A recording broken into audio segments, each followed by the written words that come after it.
So in 2019, 6 in the morning, I'm sleeping quietly, right? I don't think anything's up. I hear Mr. Vasquez come out of the house with your hands up. This is insert law enforcement organization, right? Now, being 7 years law enforcement, I was privy to certain things.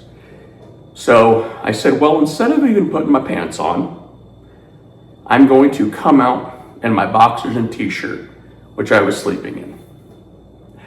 Now, why did I do that? Why did I not put on pants? Because I said, well, if you have on pants, there's a chance that you have a holster in your pants. I don't want the arresting officers to think I might be concealing a gun. So I came out in my underwear.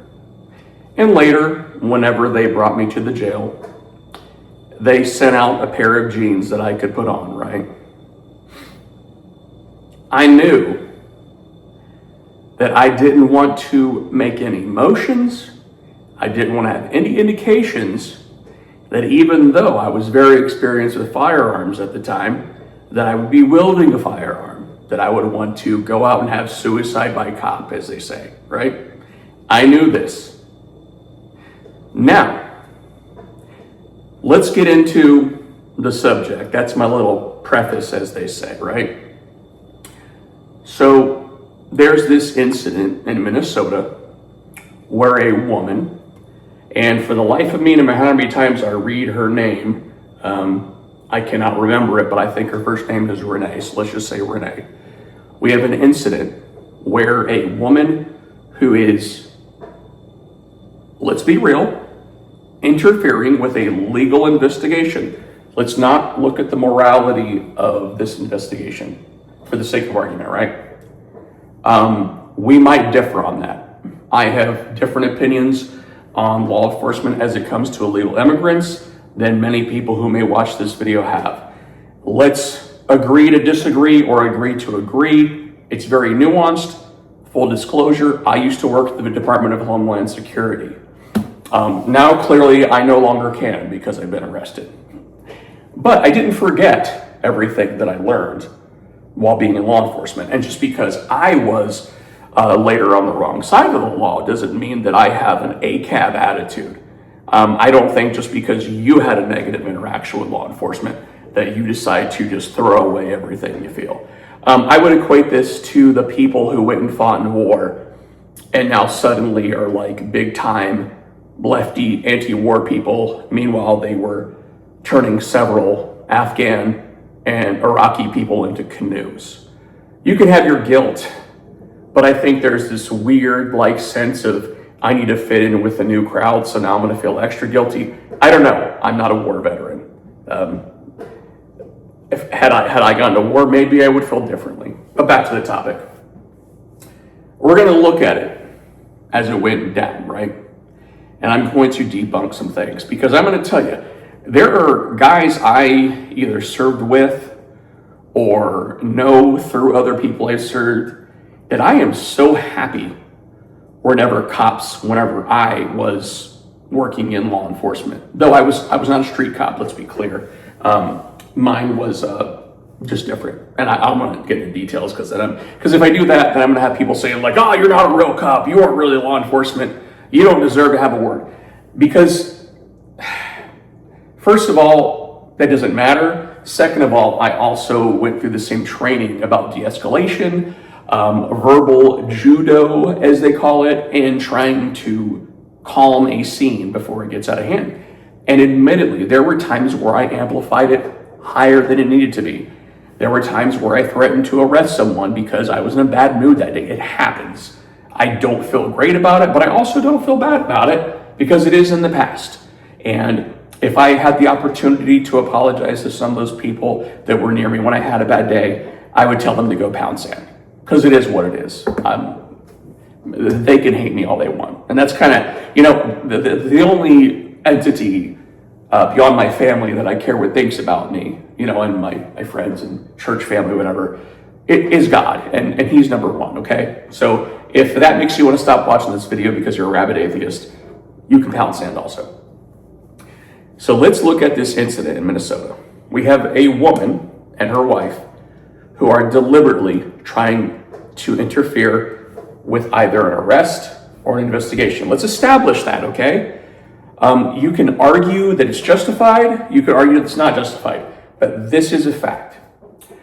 When approached by one of the agents, Renee, I don't remember the wife's name, Renee shows an aloof attitude. She shows an indifference. As a law enforcement officer, you're taking this in. This is part of what we call the OODA loop. It's observe, orient, detect, act. The first officer observed her blocking the road. Then he oriented himself to approach her. He detected she showed a general indifference to his investigation, to his carrying out a lawful, whether you agree with it or not, a lawful arrest. You guys can throw around fascist, Nazi, whatever you want. I don't even care. If that's how you feel, I respect your view, right? I'm a nice guy like that. And then he acted to arrest her. She resisted arrest. She refused to get out of the vehicle. Second officer, observing, comes around, assisting, blocking off so she doesn't have an area of egress. This is textbook how you have your partner's back. Okay, up to this point, this is textbook. This is what they teach at Academy. Talking to someone who has gone to 2 different FLETCs, okay, Federal Law Enforcement Training Center. I've gone to the one in Georgia, and I went to one in Artesia, New Mexico. So I know what I'm talking about. You want to triangulate yourself in an off position to make sure if there is an act of the firearm, you don't shoot your partner, right? I know, anyone who's still watching this, you're going to get pissed right here. And if you're pissed, I respect that. But we're talking about actual tactics and actual policy, all right? So, he moves to indicate an arrest. Renee decides to gun the engine, and had the tires not been on ice, she likely strikes 2 people, possibly running over and killing one of them. It's hypothetical, but it's not hypothetical in that you saw the wheels actually rotate. In that time, the second officer, the shooting officer, who everyone has leaked his name and decided to go into his entire personal history, the second officer, he has to process his OODA within microseconds. He has to observe. What does he see? He sees and hears wheels spinning. He sees the vehicle in front of him. He cannot see the angle of her tires from his orientation. That's an important fact. He orientates himself in this scenario, or rather doesn't have time. This is an important thing about the OODA loop. You don't always have time. Sometimes you have to skip the orient and detect, and you have to act. And this is what happened. He saw the threat. The threat was coming towards him. As a federal officer, as a law enforcement officer, and even as a citizen, he felt the duty to act. His action was to aim center mass at what he saw. Right here, this is what he saw. Center mass was her fatal T. I'm not sure exactly where the shots fired into her head, but this is what's called the fatal T. They call it the microprocessing unit, because if you shoot a bullet into this area, it goes directly into the cerebellum. You can survive, like, give a great example, Gabby Giffords, right? She was shot. Clearly there were some effects, but whenever the bullets go into your cerebrum, mass cavitation and brain bleeds can kill you. That's fact, right? But it's a much more survivable injury. If you have mass cavitation and trauma to your cerebellum, you're dead. It is completely unsurvivable, right? So let's make that clear. They actually teach you in academy to aim for the fatal T. I happened to get a perfect score during our shooting drill where we focused on the fatal T, which ended up leading to me getting Top Gun and the second law enforcement academy I went through. Hoot hoot, yay for me, I'm great at shooting, I'm not legally allowed to do it anymore. So, just a little lighten the humor because I don't have any shame in not being able to have guns anymore because I'm a better person. Anyway, moving on. So, I've seen people mention DOJ policy, and I read DOJ policy too, and before I saw that the vehicle actually struck the officer before he shot, I believed that the officer was in error. Because in DOJ policy, if you can move out of the way, you are supposed to. But here's a caveat to that. Later in DOJ policy, it talks about exigent circumstances. And these circumstances, the exigency is she is willing to use a vehicle as a deadly weapon on me. And yes, someone can process that thought in a microsecond. And then there's the panic, right?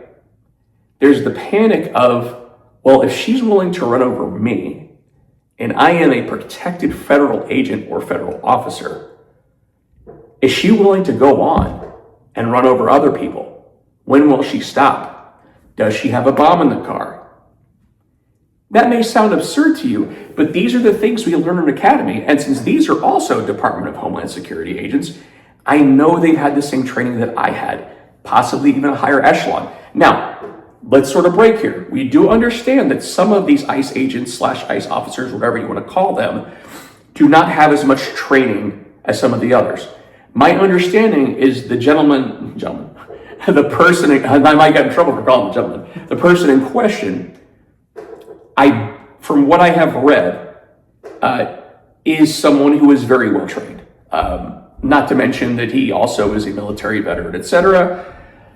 That really no bearing. As I read this morning in some Facebook stuff, being a military veteran kind of means nothing to some people if you have a certain political ideology. Mine is moderate. That is my ideology, and this is why I try to look at it with a clear lens. And I acknowledge I'm going to piss some people off. Some people may comment. Some people may block me on social media. I would rather you block me and me get the truth out there. The car hits. He aims, her fatal T is center mass, he kills her. The exigent circumstances were there. She had the means, opportunity, and he didn't know about the intent to kill people.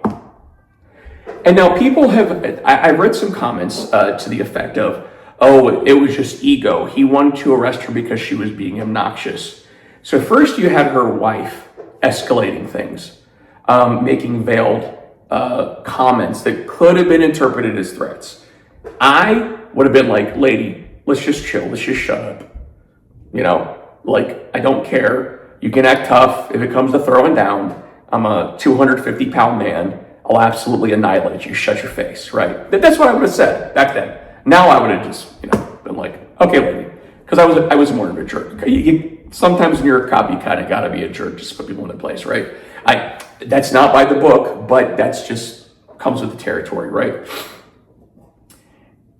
Whenever she was sarcastically sort of mocking him in the vehicle, while some people may say, oh, he just didn't like her attitude, in a law enforcement setting, in a high intensity setting, when someone behaves like that, it can read as not just indifference, but depraved indifference. And depraved indifference can lead to aggression so quickly. Was it a good shoot? Well, did he end the threat? Yes, he ended the threat. She is in the afterlife, right? Thankfully, the dog is okay. We, as someone who grew up with a black lab, I was very concerned about the black lab. I was concerned about her too. I think it would be a better thing if she were alive today. I think it would also have been a better thing if she'd never been there. But just as with Kyle Rittenhouse and the hypocrisy of people who will condemn him for crossing state lines for something. I will not condemn her for crossing state lines because I'm a grown adult and I realize that they don't have border checks at every state. Okay, that's a little bit of sarcasm, but within sarcasm is the truth.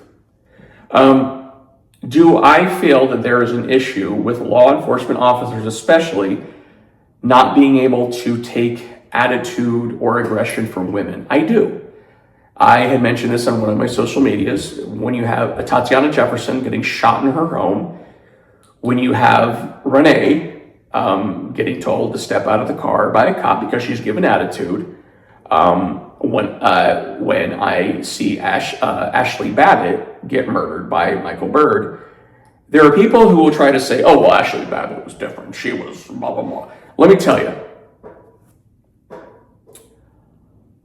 Ashley Babbitt didn't have a weapon in her hands and she wasn't operating a 4,000-pound vehicle. Michael Byrd, I truly believe, just wanted to kill a white woman that day.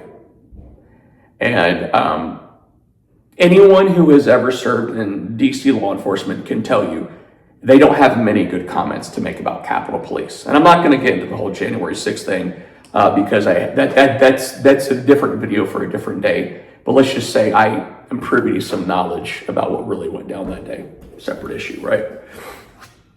But there were people who were celebrating, oh, Ashley Babbitt deserved it. F around and find out. Was Renee not in those same circumstances, but you just happened to agree with her ideology? See, and here I am. I agree with neither of their ideologies. I'm anti-MAGA. And yes, I do have MAGA friends, and I try to help them come back to reality. But I'm also not a leftist either. And I think radical leftism is what really got Renee killed. Did the cop have the ability to know that she was going to punch the gas and hit him when he was in front of the car? He didn't. You're asking him to be a fortune teller, a palm reader perhaps. What he saw was a vehicle coming at him, and now we have video proof that he got hit by the vehicle. You may not like it. I don't like that Renee is dead. But if she'd hit him and gotten away, today she would be in jail for attempted murder. He's justified because of the DOJ policy that says exigent circumstance. This was an exigent circumstance. Folks, a lot of you don't like what ICE is doing. I don't necessarily like their tactics, even if I do believe that criminal, illegal aliens need to be deported, okay? I think they could do it much better. If I were in charge of Homeland, I would be doing it differently. I would be hyper-focusing just on people who had committed crimes against children and violent crimes, right? Which this very officer or agent was dragged by a vehicle recently because he was trying to kick out a child molester. Now, if you leftists want to take the child molesters into the fold and you want to have them as part of your group, hey, by all means, it's a free country. Do what you got to do. But there is an epidemic of people on the left laughing and cheering whenever people on the right are murdered. And I haven't seen anyone on the right laughing and cheering that Renee was murdered. They are just simply doing their research and finding out that it was a justified shoot. Now, if you've noticed, I have this whiskey here. This is my mise en scène. I'm not going to have any whiskey this morning. It's like 10 o'clock in the morning here in Texas, right? It's empty. This is just here. Kind of doing a dry January just because of allergies.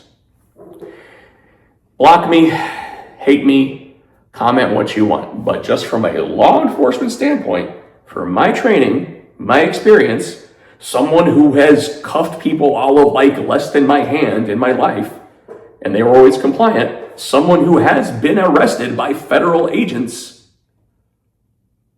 I wish Renee had made a better decision that day. I wish the cop had been a fortune teller and got it out of the way. Unfortunately, this is what happened. A dog is left without his mom. Some children are left without their mom. And a wife is left without her wife. And here you guys are talking about more violence against ICE agents.